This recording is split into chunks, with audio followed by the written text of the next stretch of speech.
Hey guys, hello, pause na. Welcome back to my channel. And today, gagawa ako ng review. Yes, first time ko mag-review ng product. Ito siya. Pink palette! Alam ko dalawa yung meron na ganito, yung brown at saka pink. And mas prefer kong gamitin tong pink, kaya nga ito yung kinuha ko. Yung brown na palette.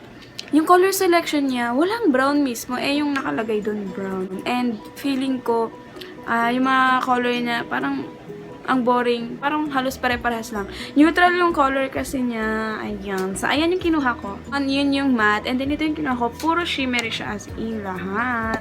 Ayan.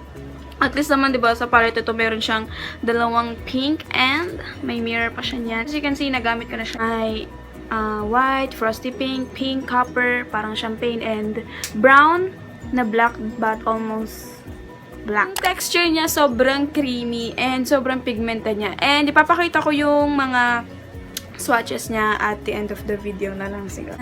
Idedemo ko na siya. Nga pala nakapag eyebrow and foundation routine ako. Bali, pangalawang film ko na to ng video. If you wanna know how I made my foundation routine and eyebrow routine, I will link that. Lalagay ko dyan sa taas. Ayan. The downside of this palette is that wala siyang matte shade as in lahat siya shimmery. Ang gagamitin kong transition color for my crease is ito. Binigay lang to sa akin ng tita ko. Di ko alam kung saan niya to nabili. Ay, itong gagamitin kong color for my transition color. Itong gagamitin kong color for my transition color. Ito lang. Ay nga pala, nabili ko tong palette na to na 165 pesos. And alam ko, 180 na siya. And ang alam ko rin ulit, 150 lang to. Pero, yes. Pwede na rin siya kasi ang ganda ng pigmentation niya. You'll see at the end of the video.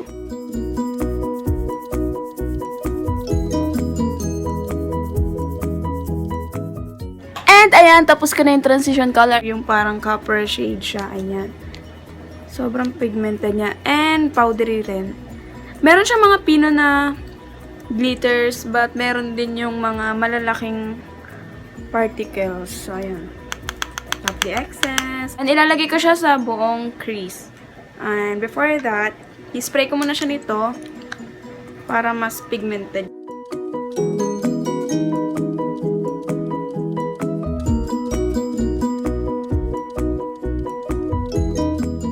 Yung palette na to, sobrang ganda niya pang travel kasi sobrang liit niya. Tsaka meron na siyang applicator.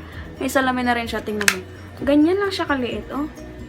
Pwede mo siyang ibulsa. Pangalawang ano ko na rin pala to. Pangalawang video ko na rin siya kasi nag-iipon ako ng video ngayon. Babakasyon kami. Medyo matagalan. So, ayan. Gusto ko consistent pa rin yung pagpo-post ko. Kaya, kukunin ko ulit tong fluffy brush and i-blend ko lang yung mga harsh edges.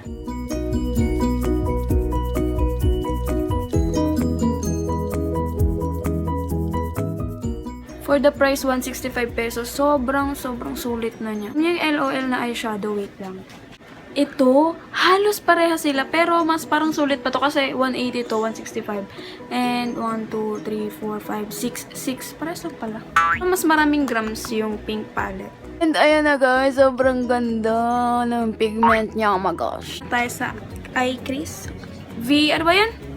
Outer V. Sa outer V, yung darkest shade from the palette. Lalagay ko lang siya dito sa part na to. Ang dami niyang fallouts kasi sobrang pigmented niya.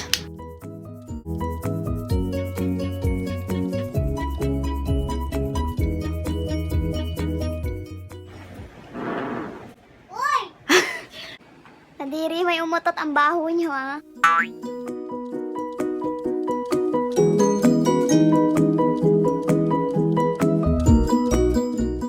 And i-blend ko lang yung mga harsh edges.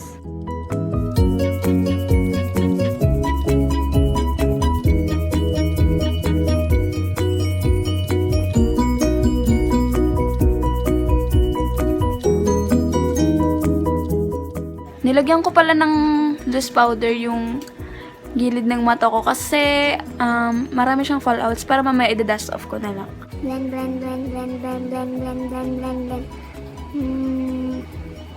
Yung blendability niya, okay naman. Our lash line, ito yung kukunin kong kulay. And itong kulay na tong copper dun sa may bandang gitna. And itong kulay na to for my tear ducts.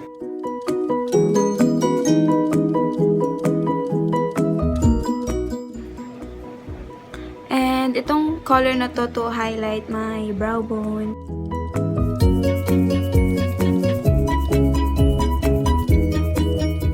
Ito na yung eye makeup. Oh, cute! And tatapusin ko lang yung buong makeup ko and I'll be back. So, ayan, tapos na yung aking look. And, yan, sana na-enjoy nyo. And all the products that I use will be linked Hello!